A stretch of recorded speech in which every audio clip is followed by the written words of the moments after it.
Hack para mas mabilis kang makapagluto ng paborito mong itlog. Sa isang bowl na maliit, naglagay lang ako ng isang egg. And then tinakpan ko siya kasi mamaya tatalsik yan sa loob ng microwave. So para hindi makalat, tinakpan ko na siya. Naglalagay rin ako ng maliit na awang para mas pumasok pa yung init since tinakpan nga natin siya. And then sa timer, 30 seconds lang, enough na yon.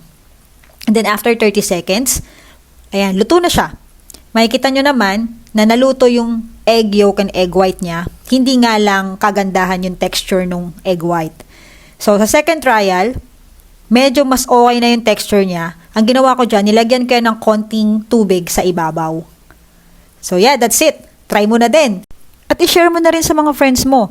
Dahil bukod sa mas healthy to, dahil walang mantika, less hassle na rin dahil hindi mo na kailangang magpainit at maghugas ng pinaglutuan mo. O, 'di ba?